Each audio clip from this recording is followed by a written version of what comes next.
देखिए, हम एक और गाउस के नियम के अनुप्रयोग के बारे में पढ़ते हैं। तो ये पांचवा अनुप्रयोग है, किसी समरूप आवेशित अचालक गोले के कारण किसी बिंदु पर विद्युत क्षेत्र की तीव्रता ज्ञात करना।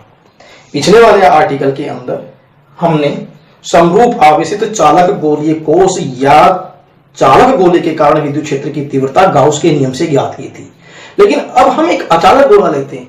अचालक गोला क्या होता है कि जैसे आपके पास में कोई प्लास्टिक की गेंद हो पूरी तरीके से ठोस अवस्था में, और उसको आप यदि बालों से रगड़ दें तो अब उसी संपूर्ण आयतन के अंदर आवेश विद्यमान होगा, तो फिर हम उसे जो है वो समरूप आवेशित अचालक गोले की संज्ञा दे सकते हैं।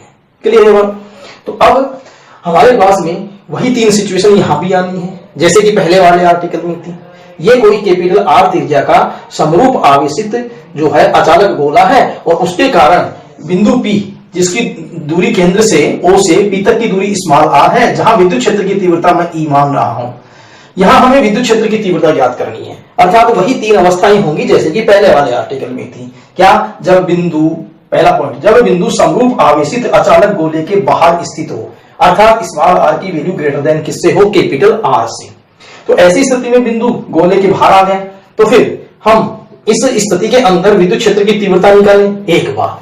दूसरे वाली स्थिति में क्या कि जब बिंदु पी पृष्ठ पर ही आ जाए, पी पृष्ठ पर आ जाए, तो ये दूसरी स्थिति हो जाएगी तुम्हारे पास, जब बिंदु समरूप आवेशित अचालक गोले के पृष्ठ पर स्थित हो। और नंबर 3, जब ये बिंदु पी जो है वो गोले के अंदर चला जाए, तब विद्युत क्षेत्र की तीव्रता ज्ञात करना। तो फिर इस प्रकार यहां इस आवेशित अचालक गोले के कारण तीन बिंदुओं पर विद्युत क्षेत्र की तीव्रता ज्ञात करनी है। कहां कहां? पहला गोले के बाहर, दूसरा गोले के पृष्ठ पर, तीसरा गोले के अंदर। चलिए, पहले जो दोनों वाले जो आर्टिकल हैं गोले के बाहर और पृष्ठ पर, वो सेम वैसे ही है जैसे कि पिछले वाला आर्टिकल जो हमने किया था। तो फिर हम इसकी रूपरेखा लिख लें। चित्र में कैपिटल आर त्रिज्या का क्यू आवेश से समरूप आवेशित अचालक गोला दर्शाया गया है, जिसके केंद्र बिंदु से आर दूरी पर विद्युत क्षेत्र की तीव्रता ज्ञात करनी है। तो फिर गाउस के नियम का अनुप्रयोग करेंगे, तो फिर हमें क्या करना पड़ेगा? ये गाउसियन पृष्ठ तो लेनी पड़ेगी। तो हमने इस दिए गए आवेशी सिस्टम के चारों ओर स्मॉल आर त्रिज्या की एक गाउसियन पृष्ठ, जो कि यहां पर आपके पास में जो है वो गोलीय पृष्ठ है, उसको हम कल्पित कर लेते हैं। इसके लिए आर त्रिज्या की गोलीय पृष्ठ कल्पित कर लेते हैं। इसलिए जो फिगर में बात थी वो आपने एज इट इज ऐसे कैसे ली थी। चलिए आगे आते हैं बिंदु पी पर। अतः बिंदु पी पर स्थित अल्पांश ds से निर्गत फ्लक्स d5 बराबर कितना होगा? E dot ds, dot vector हटाओ, यहां से जो है अदिश गुणन घटाएंगे तो eds cos theta, eds cos 0 क्यों आया? क्योंकि p बिंदु के लिए e और ds समांतर है, तो थीटा की वैल्यू कितनी होगी? 0। तो फिर cos 0 का मान कितना हो गया? 1। तो फिर d5 कितना रह गया? eds। ये समीकरण नंबर क्या हो गई? 1। लेकिन हमें केवल इतने से क्षेत्रफल से ही फ्लक्स नहीं चाहिए, हमें चाहिए कि पूरी जो बाउंड्री हमने कंसीडर की है उसकी वजह से फ्लक्स कितना होगा। तो फिर संपूर्ण गोलीय पृष्ठ निर्गत फ्लक्स समीकरण 1 के समाकलन से हम इसका समाकलन कर दें, तो phi integration complete surface eds, तो e भाग दे दें, तो फिर ds का इंटीग्रेशन। लेकिन ds सभी जो एलिमेंट्स हैं या टुकड़े हैं इनको इंटीग्रेट करेंगे तो ये कुल पृष्ठीय क्षेत्रफल बन जाएगा गोले का, और गोले का पृष्ठीय क्षेत्रफल क्या होता है? 4πr²। तो e इंटू में 4πr², तो फिर इंटीग्रेशन ऑफ ds किसके बराबर लिख देंगे? 4πr²। अब यहां तुम्हारे पास में फ्लक्स आ गया, टोटल पूरी से निकलने वाला flux phi equal e into 4πr²। लेकिन गाउस का नियम क्या कहता है? गाउस का नियम ये कहता है कि सिंगल स्ट्रीमिंग फ्लक्स आता है। कैसे? इस बाउंड्री के अंदर टोटल आवेश कितना है, टोटल आवेश जो है उस आवेश को किससे भाग दे दो? उस आवेश को एप्सिलॉन नॉट से भाग दे दो। तो फिर यहां लेकिन गाउस के नियम से फाई बराबर क्यू अपॉन एप्सिलॉन नॉट, ये समीकरण नंबर कितनी हो गई? 3। तो फिर अब क्या किया जाए? ये भी फ्लक्स, ये परिभाषा से, ये भी फ्लक्स, ये गाउस के नियम से, इन दोनों को हम क्या कर दें? बराबर कर देने से ये विद्युत क्षेत्र की तीव्रता E बराबर क्यू बटे में 4π एप्सिलॉन नॉट r² आ जाएगा। ये 4πr² इधर शिफ्ट हो गया। तो समीकरण 4 आपके पास में आ गई। विद्युत क्षेत्र की तीव्रता कहां? समरूप आवेशित अचालक गोले के बाहर वाले बिंदु पर ये आ गई। लेकिन एक बात है, यहां आवेश उसके संपूर्ण आयतन में स्थित है। तो फिर ये किस प्रकार का उदाहरण बना आवेश वितरण का? ये बन गया आयतन आवेश वितरण। और आयतन आवेश वितरण का कैरेक्टर कौन है? वो है आपके पास में जो है आयतन आवेश घनत्व रो। तो फिर रो के पद में यहां क्या लिखा हुआ है? रो के पद में आयतन आवेश घनत्व के पद में कैसे लिखें? तो यहां आपको ध्यान देने की बात है, यहां इस आवेश क्यू है, देखो ये क्यू, इसको आयतन से भाग दे दो, 4/3 पाई आर क्यूब। लेकिन बैलेंस करने के लिए 4/3 पाई आर क्यूब से ही गुणा कर दो और बटे में 4 pi epsilon naught R square as it is रख दो। लेकिन इन दोनों को कट कर देंगे तब तो बात वही फिर से आ जाएगी। लेकिन 4/3 पाई आर क्यूब से भाग और इससे गुणा करने पर इसका रूप बदल गया। ये जो डॉटेड लाइन है, ये डॉटेड लाइन क्या बताती है? ये डॉटेड लाइन बताती है कि ये बन गया आयतन आवेश घनत्व। कैसे? आवेश बटे में आयतन किसके बराबर हो गया? रो। यहां 4/3 से 4 कैंसिल हो गया और पाई से पाई कैंसिल हो गया, तो फिर यहां से क्या बच गया? यहां बच गया आपके पास rho R cube upon 3 epsilon naught R square. ये हमारे पास आयतन आवेश घनत्व के पद में विद्युत क्षेत्र की तीव्रता आ गई। ये किसके? ये आपके पास आवेश के पद में थी समीकरण 4, और समीकरण 5 किसके पद में है? समीकरण 5 जो है वो आयतन आवेश घनत्व के पद में। लेकिन अब हम चाहें कि बिंदु जो है वो इस गोले के पृष्ठ पर आ जाए, तब विद्युत क्षेत्र की तीव्रता क्या होगी? तो ये तो भाव दीजिए, क्या किया जाए? ये जो समीकरण 4 है इसमें स्मॉल आर की जगह कैपिटल आर रख दिया जाए, जिससे ये बिंदु P इसके पृष्ठ पर आ जाएगा। तो फिर हम दूसरा फॉर्म लेते हैं, जब बिंदु समरूप आवेशित अचालक गोले के पृष्ठ पर हो तो स्मॉल आर की वैल्यू कैपिटल आर, ये समीकरण 4 में रख दें। तो समीकरण 4 में मैं स्मॉल आर की जगह कैपिटल आर रखूंगा तो क्या बनेगा फॉर्मूला? Q बटे में 4 pi epsilon naught R square, R की जगह कैपिटल आर आ गया। और समीकरण 5 जो कि आयतन आवेश घनत्व के पद में है, इसको हम यदि लिखना चाहें तो स्मॉल आर की जगह कैपिटल आर रखेंगे। तो फिर ऐसी स्थिति के अंदर ये आपके पास में कितना हो जाएगा? ये हो जाएगा 3 epsilon not capital R square. ठीक है, तो फिर यहां से हम यहाँ ये आर स्क्वायर से एक आर क्यूब में से एक आर बच जाएगा, रो आर बटे में 3 एप्सिलॉन नॉट रह जाएगा। क्लियर? ये हमारे पास हो गया दूसरा पॉइंट। अब रही बात ये कि जब बिंदु अचालक गोले के अंदर स्थित हो तब क्या किया जाए? तब हम ये मान लेते हैं कि ये हमारे पास में कैपिटल आर त्रिज्या का गोला था और ये बिंदु P इनसाइड और केंद्र से O से स्मॉल आर दूरी पर ये बिंदु P है। यहां विद्युत क्षेत्र की तीव्रता E ज्ञात करनी है। तो फिर इसके लिए क्या किया जाए? सेम पहले की तरह ही चलना पड़ेगा। यहां मैं बिंदु P पर विद्युत क्षेत्र की तीव्रता E इन मान रहा हूं। कितनी मान रहा हूं? E इन।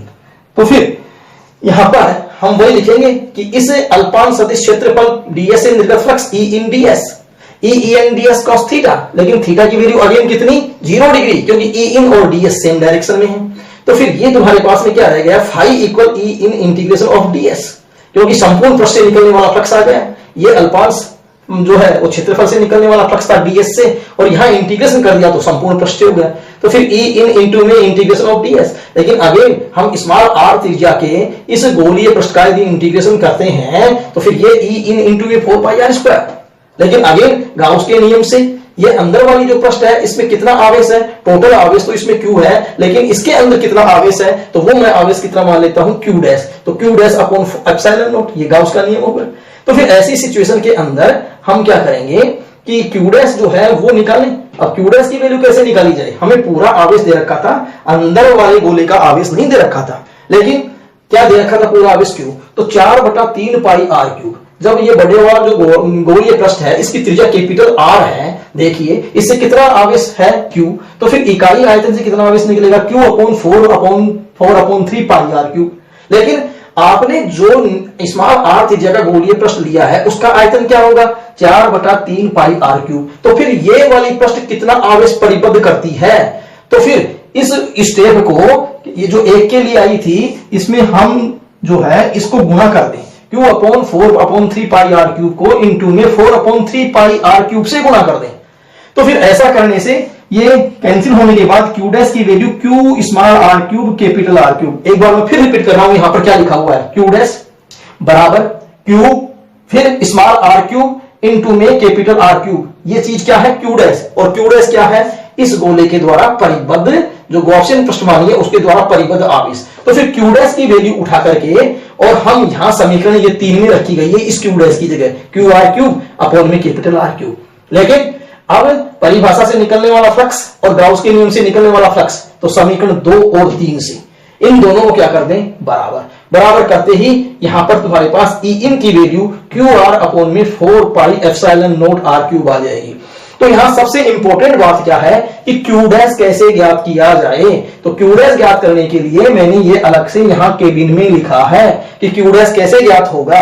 हमें मालूम है कि पूरे आयतन में आवेश कितना है क्यू, तो इकाई आयतन में आवेश कितना हो जाएगा क्यू बटे में इतना, एक नियम से। तो फिर तुमने कितना बाउंड्री ली थी स्मॉल आर की, तो उसका आयतन कितना था 4/3 पाई आर क्यूब। तो इस आयतन में कितना आवेश होगा उसी को तो क्यू डैश माना है, तो फिर गुणा कर देंगे इससे 4/3 पाई आर क्यूब से क्यू डैश की वैल्यू आ जाएगी।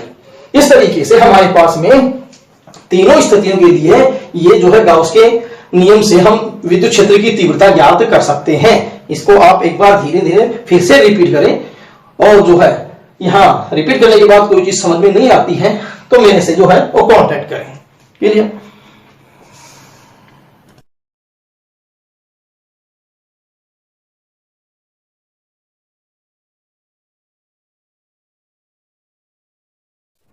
Welcome students. अब हम जो पिछले वाला आर्टिकल किया था उस आर्टिकल के अंदर क्या था, किसी समरूप आवेशित अचालक गोले के कारण किसी बिंदु पर विद्युत क्षेत्र की तीव्रता ज्ञात करना। तो तीनों स्थितियों के अंदर हमने विद्युत क्षेत्र की तीव्रता का निर्धारण कर लिया था। जब बिंदु बाहर के स्थित हो, जब बिंदु पृष्ठ पर स्थित हो और जब बिंदु अंदर स्थित हो। तो ये वो तीनों स्थितियां हैं। यदि small R is greater than capital R, तब ऐसी सिचुएशन में बाहर के बिंदु के लिए विद्युत क्षेत्र की तीव्रता दूरी के वर्ग के व्युत्क्रमानुपाती होती है, और पृष्ठ के ऊपर ES बराबर Q/4πε² होती है। तो पृष्ठ पर ये मान विद्युत क्षेत्र की तीव्रता का मान कांस्टेंट रहता है। और इनसाइड की हम बात करें तो हमने ये देखा QR/4πε0r3। ऐसी स्थिति में इनसाइड E इन प्रोपोर्शनल R होता है। तो फिर अब इस विद्युत क्षेत्र की तीव्रता का दूरी के साथ यदि हम ग्राफीय निरूपण करें तो देखिए ये वो आपके पास में आवेशित अचालक गोला था जिसकी त्रिज्या कैपिटल R है, ये कैपिटल R है। तो फिर हम जब तक केंद्र से और पृष्ठ तक जाते हैं, अर्थात हम इनसाइड रहते हैं, तब तक E इन समानुपाती R। तो देखिएगा आप इस स्थिति के अंदर ये ग्राफ एक सीधी रेखा में चलती है। क्लियर है बात? क्यों? समानुपाती के लिए ग्राफ स्ट्रेट लाइन होती है। तो E इन समानुपाती R। लेकिन जैसे ही आपके पास स्मॉल r की वैल्यू कैपिटल R के बराबर हो जाती है, तब E की वैल्यू ES के बराबर, तो देखो ये पृष्ठ के ऊपर विद्युत क्षेत्र की तीव्रता हो गई। लेकिन जैसे ही हम आउटर साइड जाते हैं, स्मॉल r की value greater than capital R है, तब विद्युत क्षेत्र की तीव्रता दूरी के साथ घटना शुरू कर देती है। क्यों? क्योंकि ये व्युत्क्रम संबंध हो गया। तो देखिए ग्राफ का ये पैटर्न किसके बाहर, मतलब उस पृष्ठ के बाहर जैसे जैसे दूरी बढ़ेगी वैसे वैसे विद्युत क्षेत्र की तीव्रता क्या होती जाएगी, घटती जाएगी। तो फिर मैं एक बार फिर रिपीट कर देता हूं, इनसाइड समानुपाती, पृष्ठ के लिए कांस्टेंट और आउटसाइड ये जो है विद्युत क्षेत्र की तीव्रता दूरी के साथ व्युत्क्रमानुपाती होती जाएगी। क्लियर ये बात हमारे पास में? तो अब हम नेक्स्ट बात पर आए, वो क्या है देखिए। पिछले वाला, इससे भी पिछले वाला जो आर्टिकल था उसमें हमने आवेशित चालक गोलीय कोश के कारण विभिन्न बिंदुओं पर विद्युत क्षेत्र की तीव्रता निकाली थी। क्लियर ये बात? तो उसका जो आर्टिकल किया था तो उसमें ये ग्राफ नहीं बना पाए थे। तो फिर उस कंडीशन में उसके लिए ग्राफ कैसे बनेगी चालक गोलीय कोश के मामले में? देखिए वहां हम देखें कि आउटसाइड के लिए जो फार्मूला था चालक गोलीय कोश के मामले में E समानुपाती 1/r²। पृष्ठ के लिए वही स्मॉल r बराबर कैपिटल R रख दें तो ये बात पृष्ठ के लिए होगी। लेकिन हमने वहां देखा था कि जब स्मॉल r की value greater than small r की value less than capital R हो तब विद्युत क्षेत्र की तीव्रता का मान 0 होता है। E इन 0 किसमें, चालक गोलीय कोश में। तो फिर वो ग्राफ हम कैसे बनाएं? तो उस ग्राफ को बनाने के लिए देखिए ये आवेशित चालक गोलीय कोश है। तो फिर यहां जैसे जैसे हम अंदर से और पृष्ठ की ओर जाएंगे, ये R की value less than capital R है, तो तब तक हम E की वैल्यू देखो ये 0 ही रहेगी। लेकिन जैसे ही हम R के बराबर पृष्ठ के बराबर हो जाएंगे तब E की वैल्यू ES हो जाएगी। तो एक बार यहां से भी देख सकते हो, जब तक इनसाइड है तब तक E इन की वैल्यू क्या है, 0। लेकिन जैसे ही हम पृष्ठ पर पहुंच गए, पृष्ठ पर पहुंचते ही जो है E की वैल्यू ES के बराबर हो गई। और जैसे ही हम आउटसाइड जाएंगे तो विद्युत क्षेत्र की तीव्रता क्या होगी, दूरी बढ़ने के साथ outside R, small R is greater than R, उस स्थिति में वैसा ही स्वभाव होगा, विद्युत क्षेत्र की तीव्रता दूरी के साथ क्या होती जाएगी, घटती जाएगी। तो इसे आप पिछले वाले आर्टिकल के साथ नोट करें, और ये जो है वो अभी जो हम पांचवा जो आर्टिकल कर रहे थे उसकी ग्राफिकल रिप्रेजेंटेशन है, तो इसे आप नोट कर सकते हैं। क्लियर। अब नेक्स्ट बात आती है हमारे पास कुछ एग्जाम्पल्स हैं, तो वो एग्जाम्पल क्या है देखिएगा।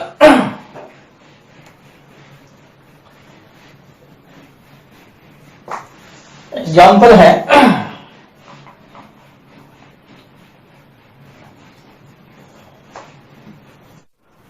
अब हम एक उदाहरण 2.14 पेज नंबर 41 पर आते हैं, जिस पर क्या दिया गया है कि चालक गोलीय जो गोला है उसकी त्रिज्या, चालक गोले की त्रिज्या, चालक गोले की त्रिज्या, वो त्रिज्या है 10 सेंटीमीटर।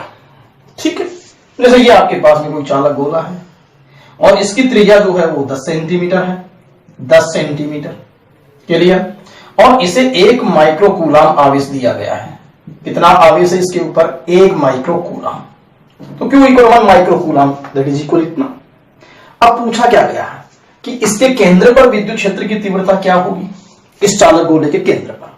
नंबर 2, 5 सेंटीमीटर दूरी पर विद्युत क्षेत्र की तीव्रता क्या होगी। ये 5 सेंटीमीटर की जो दूरी है वो इस चालक के अंदर ही आएगी केंद्र से। और नंबर 3, 10 सेंटीमीटर की दूरी पर, 10 सेंटीमीटर की दूरी का मतलब पृष्ठ पर आएगा ये बिंदु, अर्थात पृष्ठ पर विद्युत क्षेत्र की तीव्रता क्या है। और फिर इसमें पूछा गया है कि हम 15 सेंटीमीटर की दूरी ले लें, तो 15 सेंटीमीटर की दूरी कहां आएगी, बाहर आएगी।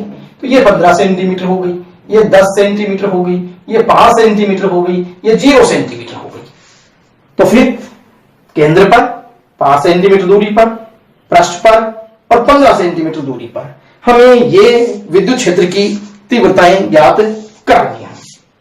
ठीक है, तो ये हमारे पास में कुछ पॉइंट हो गए। 5 सेंटीमीटर, तो मैं यहां लिख देता हूं 5 सेंटीमीटर, ये केंद्र है ही, ये 10 सेंटीमीटर और ये 15 सेंटीमीटर। चलिए, तो हमें फाइंड आउट करना केंद्र पर 5 सेंटीमीटर दूरी पर जो है, जब हम पृष्ठ पर हों तो पृष्ठ के ऊपर r बराबर मतलब 10 सेंटीमीटर दूरी पर और जो है 15 सेंटीमीटर दूरी पर। लेकिन एक बात है, किसी समरूप आवेशित चालक गोले के अंदर या कोश के अंदर विद्युत क्षेत्र की तीव्रता का मान 0 होता है। विद्युत क्षेत्र की तीव्रता का मान 0 होता है, चाहे चालक गोले के अंदर कोई बिंदु हो, चाहे केंद्र हो, चाहे केंद्र बिंदु है या अन्य बिंदु जो अंदर है, उन पर विद्युत क्षेत्र का मान 0 है। तो फिर एक बात है, इस लॉजिक से हम कह सकते हैं कि केंद्र पर विद्युत क्षेत्र की तीव्रता का मान 0। तो फिर हम ये कह सकते हैं कि केंद्र से 5 सेंटीमीटर की दूरी का जो बिंदु होगा वो बिंदु भी किस में आएगा, वो भी चालक गोले में ही आएगा। तो फिर वहां भी विद्युत क्षेत्र 0 हो गया, दैट इज 0। क्लियर। और अब हम बात करते हैं पृष्ठ की। तो पृष्ठ का मतलब जब स्मॉल आर की वैल्यू कैपिटल आर के बराबर हो जाए तो त्रिज्या दे रखी है 10 सेंटीमीटर, तो 10 सेंटीमीटर जो है उसको हम मीटर में कन्वर्ट कर लें तो 10 गुणा 10 की घात -2 मीटर हो गया। तो फिर ऐसी स्थिति में हम लिख सकते हैं कि EC बराबर Q बटे में 4 पाई एप्सिलॉन r स्क्वायर, लेकिन 1/4 पाई एप्सिलॉन नॉट को KQ अपॉन r स्क्वायर कर दें, यहां वैल्यूज पुट कर दें। K की वैल्यू कितनी है, 9 गुणा 10 की घात 9, Q की वैल्यू कितनी है, 1 गुणा 10 की घात -6 और त्रिज्या कितनी है, 10 गुणा 10 की घात -2 का वर्ग। तो पहले हम 10 का फैसला कर लें, कैसे हुई देखिएगा। ये 10 की घात -2, तो 10 की घात -4, ये 10 की घात 2, 10 की घात -4 में से 10 की घात 2 जाएंगी तो 10 की घात -2 नीचे हर में बचेंगी और वो ऊपर जाएंगी तो कितनी हो जाएगी, 10 की पावर 2 प्लस की हो जाएगी। तो फिर 10 की पावर 9 और 2 प्लस की होकर के कितनी हो गई, 9 और 2 11, 11 में से कितना कम कर दें, 6। तो फिर हमारे पास क्या रह जाएगा, EC बराबर 9 गुणा 10 की घात 5 वोल्ट पर मीटर रह जाएगा। इस प्रकार से हमारे पास जो है ये तीसरे नंबर पे जो 5 सेंटीमीटर जो दूरी है, उस 5 सेंटीमीटर दूरी पर या सरफेस के ऊपर ES की वैल्यू फाइंड आउट हो जाएगी। क्लियर।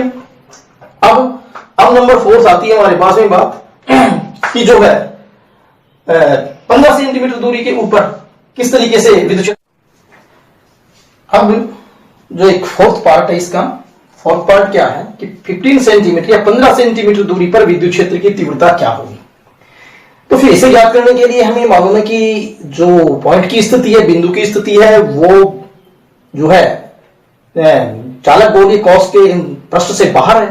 तो फिर r इक्वल 15 सेंटीमीटर, इसको हम SI में कन्वर्ट कर देंगे। फिर E equal R equal 15 centimetre पर फॉर्मूला क्या होगा, KQ upon R square. K की वैल्यू 9 इंटू 10 टू पावर 9, 9 गुना 10 की घात 9। Q का मान 1 माइक्रोकूलम दे रखा है, 10 की घात -6। दूरी 15 सेंटीमीटर मतलब 15 गुना 10 की घात -2 का होल स्क्वायर दे रखी है। तो फिर इसके लिए हम पहले tan का जो है वो फैसला कर लें। तो tan जो का फैसला करेंगे तो 2 दूनी 4, 10 की घात -4, ऊपर जाएंगे तो 10 की पावर कितनी हो जाएगी, प्लस की 4 हो जाएगी, प्लस की 4 हो जाएगी। तो फिर इसके बाद में यहां से हम जब इसको पूरे को कैलकुलेशन में लेते हैं, मतलब गुणा और भाग की जाती है, तो ये वैल्यू आपके पास 4 गुना 10 की घात 5 न्यूटन प्रति कूलम प्राप्त होती है। 4 गुना 10 की घात 5 न्यूटन प्रति कूलम प्राप्त होती है। इस तरीके से इस क्वेश्चन के ये चारों पार्ट हो जाते हैं। क्लियर। एक और उदाहरण हम लेते हैं, उदाहरण 2.15। इस उदाहरण में क्या है, इसमें दे रखा है कि हमारे पास में एक गोलीय चालक है जिसका व्यास 10 सेंटीमीटर है। तो फिर इसकी त्रिज्या निकालेंगे तो 10/2 बराबर 5 सेंटीमीटर, 5 गुना 10 की घात -2 मीटर। ये तो दे रखी है हमें इस गोले की त्रिज्या। अब हमें दे रखा है कि इसके पृष्ठ पर विद्युत क्षेत्र की तीव्रता का मान 5 गुना 10 की घात 5 वोल्ट पर मीटर है, तथा इसके केंद्र से जो है कितनी दूरी पर, 25 सेंटीमीटर की दूरी पर, ये 25 सेंटीमीटर की दूरी स्मॉल r के बराबर 25 सेंटीमीटर दूरी पर हम कोई आवेश Q 5 गुना 10 की घात -2 माइक्रोकूलम मतलब 5 गुना 10 की घात -8 कूलम रखते हैं। तो फिर इस आवेश पर कितना बल लगेगा ये हमें ज्ञात करना है। तो फिर मैं एक बार फिर रिपीट कर दूं, ये गोलीय चालक, आपको इसका व्यास दिया गया जिससे आपने क्या निकाल ली, इसकी त्रिज्या। 25 सेंटीमीटर की दूरी पर ये कोई बिंदु P ले लिया। यहां हमें विद्युत क्षेत्र की तीव्रता दे रखी है 5 गुना 10 की घात 5 वोल्ट पर मीटर, और साथ ही साथ इस बिंदु के ऊपर हमें 5 गुना 10 की घात -2 माइक्रोकूलम आवेश रखते हैं। तो फिर ये आवेश कितना बल अनुभव करेगा। तो फिर हमें पता है कि बल जो होता है F बराबर QE, ये बल का फॉर्मूला है कि जब आपको विद्युत क्षेत्र की तीव्रता मालूम हो। तो हम मान लेते हैं कि यहां बिंदु P पर विद्युत क्षेत्र की तीव्रता कितनी है, E। यदि हमें E मालूम चल जाए तो इस E को Q से गुणा कर देंगे तो बल F बराबर QE आ जाएगा एक बार। लेकिन अब हमें इस बिंदु के ऊपर विद्युत क्षेत्र की तीव्रता तो नहीं दे रखी है, हमें तो पृष्ठ पर दे रखी है। लेकिन स्मॉल r दूरी पर स्थित किसी बिंदु पर विद्युत क्षेत्र की तीव्रता का जो फार्मूला है वो हमारे पास क्या है, हम ये मान लेते हैं कि इस पृष्ठ के ऊपर आवेश Q मौजूद है। तो फिर इस बिंदु P पर विद्युत क्षेत्र की तीव्रता E बराबर हो गई KQ अपॉन R स्क्वायर, और ये वैल्यू हम उठा करके इसमें रख दें तो हमारे पास में F बराबर Q इंटू KQ अपॉन में R स्क्वायर आ जाता है, क्योंकि ये वैल्यू E की यहां पुट कर दी। लेकिन अब भी हम बल नहीं ज्ञात कर सकते। क्यों नहीं ज्ञात कर सकते? क्योंकि हमें पृष्ठ पर आवेश कैपिटल Q नहीं दिया गया है। तो फिर यहां एक फिर प्रॉब्लम हो गई। तो फिर दिया क्या गया है, दिया गया है पृष्ठ पर विद्युत क्षेत्र की तीव्रता ES, देखो ये रही। तो फिर हम जानते हैं कि ES की वैल्यू KQ अपॉन में R स्क्वायर होगी। तो क्यों ना हम यहां से Q का मान ES R स्क्वायर अपॉन में K निकाल लें, इसको इससे मल्टीप्लाई कर दें, अपॉन में K से डिवाइड कर दें। तो फिर हमारे कैपिटल Q की प्रॉब्लम सॉल्व हो गई। ये वैल्यू फोर्स वाली यहां उठा करके थर्ड में रख दें। तो रखते हैं F बराबर Q की जगह Q आ गया, K upon small r square as it is, और कैपिटल Q की वैल्यू क्या आ गई, ES R स्क्वायर अपॉन में K। क्लियर। ऐसा कर देने से ये K कैंसिल हो जाएगा और F की value Q into ES into R square upon में स्मॉल r स्क्वायर आ जाएगा। ये हमारे पास में जो है वो F की वैल्यू आ गई। अब सभी चीजें हमें अवेलेबल है, इस फॉर्मूले की सभी चीजें अवेलेबल हैं। स्मॉल q यहां कितना आवेश रखा था ये मालूम रहा, ES ये मालूम रहा, कैपिटल R ये भी मालूम रहा, स्मॉल r ये भी मालूम रहा। तो फिर ऐसी स्थिति में ये वैल्यूज हम पुट कर देंगे तो F बराबर ये q की वैल्यू 5 गुणा 10 की घात -8, फिर ES की वैल्यू 5 गुणा 10 की घात 5 ये रख रखी, और इंटू में आर स्क्वायर त्रिज्या गोले की कितनी थी 5/10⁻² का वर्ग और अपॉन में small R square whole square तो फिर 25/10⁻² का होल स्क्वायर। तो ऊपर हम इनको कैलकुलेशन में लें तो 5 को 5 से गुणा करेंगे तो हमारे पास में कितने हो गए 25, ये 25 लिख दिया, 5 का वर्ग भी है, ये कितना हो गया 25, माइनस के 2 दूनी 4, माइनस के 4 और माइनस के 8, माइनस के 12, 12 में से 5 गए कितने रह गए 10⁻⁷। नीचे का फैसला करें 25 को 25 से गुणा करें तो 625 और 10 की पावर -2 का 10 की घात कितना हो गया -4। तो 25 गुणा 25 625 से 625 कैंसिल हो जाएगा, 10 की घात -4 ऊपर जाएगी तो ये हमारे पास में क्या बनेगी 10 की घात -4 जो है वो ऊपर जाएगी तो ये बनेगी प्लस की, तो 10 की घात प्लस की 4 हो गई और -7 में से 10 की घात +4 हम -7 में से 4 घटा दें 10 की घात -3 न्यूटन बच जाएगा। तो इस न्यूमेरिकल में एक सबसे बड़ी खास बात यह है कि मेन फॉर्मूला बल का ये काम करता है। इसमें क्यों मालूम है, ई नहीं मालूम तो फिर ई ज्ञात करो। अब ई ज्ञात करें तो लेकिन ई कैसे ज्ञात करें, ई में हमें क्यों नहीं मालूम है तो फिर हम कैपिटल क्यू ज्ञात करें। लेकिन हम सिस्टमैटिक चलेंगे, पहले हम इस ई का मान यहां रख लें, उससे ये स्टेप आ जाएगी। यहां समस्या किसकी पैदा होगी कैपिटल क्यू की, जो हमें नहीं मालूम है लेकिन हमें पृष्ठ पर विद्युत क्षेत्र की तीव्रता मालूम है। तो इससे हम किसकी वैल्यू निकालेंगे क्यू की, और इस क्यू की वैल्यू को हम यहां पुट कर देंगे और यहां पुट करते ही हमारे पास एफ की वैल्यू के बाद में जो भी वैल्यूज आएंगी वो सभी ज्ञात है। इनको रख करके कैलकुलेशन करके और हम इसको जो है वो सॉल्व कर सकते हैं। क्लियर? तो इसको आप रिपीट कीजिए और नोट कीजिए। एक और एग्जाम्पल पर हम आते हैं। एग्जाम्पल है ये कोई दो पतली आवेशित परत है, अचालक परत है, पतली आवेशित अचालक परत है। ये फर्स्ट परत है और ये सेकंड परत है। इस परत के ऊपर धनावेश है जिसका पृष्ठ आवेश घनत्व प्लस सिग्मा है। ये दूसरे वाली जो परत है जिस पर ऋणावेश है जिसका जो है पृष्ठ आवेश घनत्व माइनस सिग्मा है। अब हम ये तीन बिंदु लेते हैं, इन तीन बिंदुओं पर एक ए, ये बी और ये सी, इन बिंदुओं पर हमें विद्युत क्षेत्र की तीव्रता ज्ञात करनी है। तो सबसे पहले हम बिंदु ए की बात करें। बिंदु ए पर विद्युत क्षेत्र की तीव्रता ज्ञात करने के लिए यहां पर +1 कूलाम को कंसीडर कर लें, मान लें +1 कूलाम है यहां। अब प्लस जो प्लेट है वो 1 कूलाम को प्रतिकर्षित करेगी, प्रतिकर्षित करेगी तो उसके चलने की डायरेक्शन ये होगी, दिशा ये होगी। तो फिर इसके कारण विद्युत क्षेत्र की तीव्रता इस बिंदु ए पर कितनी हो गई ई फर्स्ट। कौन सी परत के कारण? इसके कारण। लेकिन हम सेकंड परत की बात करें, इसी बिंदु के ऊपर +1 कूलाम को ये दूसरे वाली परत जो कि ऋणावेशित है वो इसको अपनी तरफ आकर्षित करेगी। इसके कारण 1 कूलाम इधर चलना चाहेगा, इसलिए विद्युत क्षेत्र की तीव्रता सेकंड परत के कारण कितनी हो गई ई सेकंड। क्लियर? अब इसके आगे नेक्स्ट जो बात आती है कि मैं +1 कूलाम को यहां पर रखता हूं बी पॉइंट पर। अब बी पॉइंट पे रखते हैं तो वापस इस प्लेट के कारण ये 1 कूलाम आगे की तरफ चलेगा, तो इसके कारण विद्युत क्षेत्र की तीव्रता ई फर्स्ट हो गई। दूसरी परत जो निगेटिव है वो भी इस +1 कूलाम को इस बिंदु पर आगे की तरफ ही लेकर के जाएगी, इसलिए ई सेकंड की डायरेक्शन भी आगे की तरफ ही होगी। तो फिर ये दूसरे बिंदु के लिए भी बात हो गई। अब हम आते हैं पॉइंट सी पर और यहां भी एक बार +1 कूलाम को यहां रखते हैं।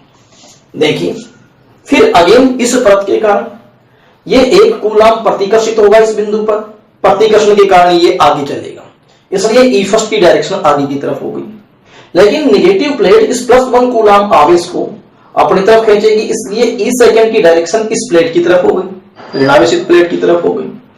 इस तरीके से हम ए, बी और सी बिंदुओं पर एक एक एक कूलाम रख करके पहली प्लेट के कारण एवं दूसरी प्लेट के कारण विद्युत क्षेत्र की तीव्रताओं की दिशाएं जान सकते हैं। क्लियर? अब अगले वाली बात क्या आती है, देखिए इस प्लेट और इस पतली परत, ये जो पतली परत है इनके कारण विद्युत क्षेत्र की तीव्रता क्या होगी। तो पहली परत के कारण जो है विद्युत क्षेत्र की जो तीव्रता होती है वो पहली परत के कारण E first equal sigma upon 2 epsilon naught, ये तीव्रता का परिमाण। हमने एक आर्टिकल पढ़ा था। उस आर्टिकल में क्या था कि कोई पतली परत है और इस पतली परत के कारण विद्युत क्षेत्र की तीव्रता किसी बिंदु पर कितनी होती है, तो ये होती है सिग्मा अपॉन 2 एप्सिलॉन नॉट। लेकिन मैं यहां पर परिमाण की बात कर रहा हूं, तो फिर इस परत के ऊपर जो है पृष्ठ आवेश घनत्व सिग्मा है, तो इस परत के कारण कितना आ गया, sigma upon 2 epsilon not.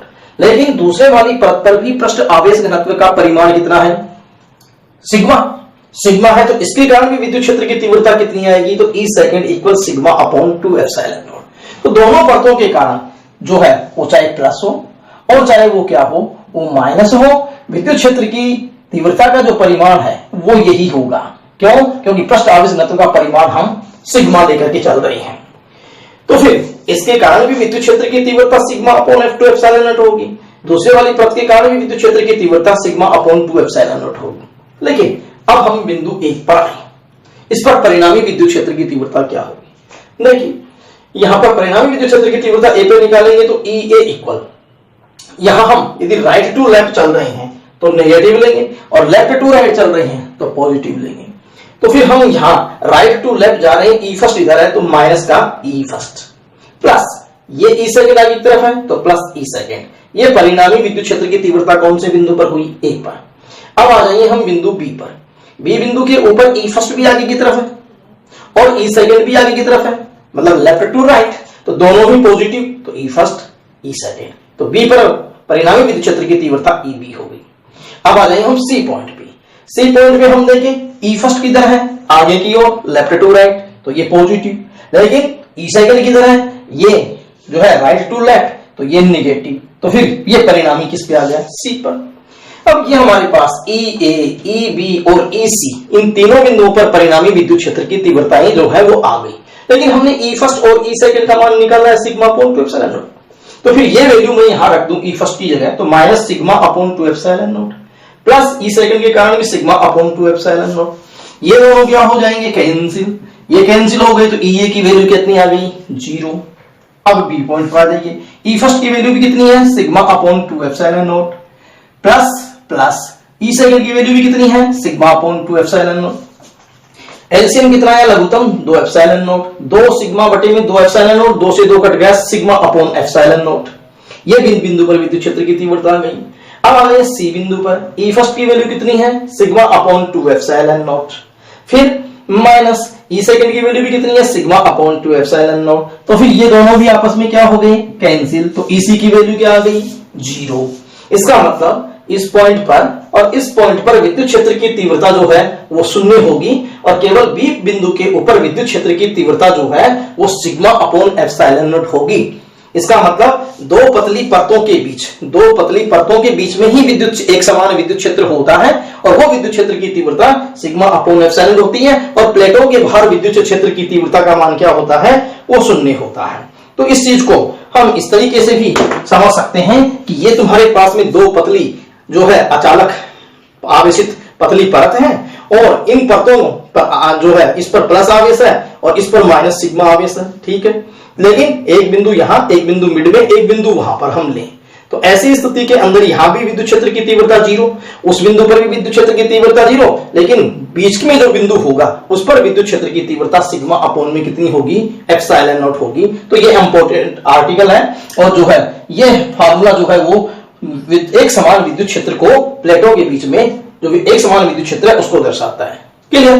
Thank you.